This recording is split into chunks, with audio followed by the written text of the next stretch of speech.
তথা মানুষ যখন জ্ঞানের অথবা দাওয়াতের যে কোনো কিছুর ভালো পর্যায়ে পৌঁছে তখন আল্লাহ সুবহানাহু ওয়া তাআলার পক্ষ থেকে পরীক্ষা আসে।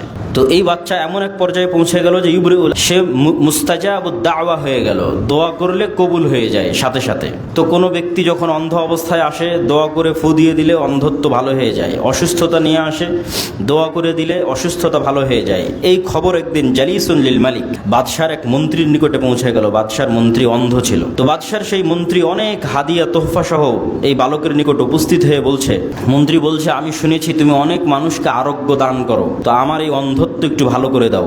বালক উত্তরে বলছে, লা আশফি আহাদা, আমি কাউকে আরোগ্য দান করি না, বরং আল্লাহ আরোগ্য দান করে। যদি তুমি আল্লাহর উপর ঈমান আনয়ন করো, আমি তোমার জন্য আল্লাহর কাছে দোয়া করতে পারি। আল্লাহর উপর ঈমান আনয়ন করলে এবং আমি দোয়া যদি করি, আল্লাহ যদি দোয়া কবুল করে, আল্লাহ তোমাকে ভালো করেও দিতে পারে। ওই মন্ত্রী তখন আল্লাহর উপর ঈমান আনয়ন করলো, বালক আল্লাহর কাছে দোয়া করলো, ওই মন্ত্রী অসুস্থতা থেকে সুস্থ হয়ে গেল, অন্ধত্ব ভালো হয়ে গেল।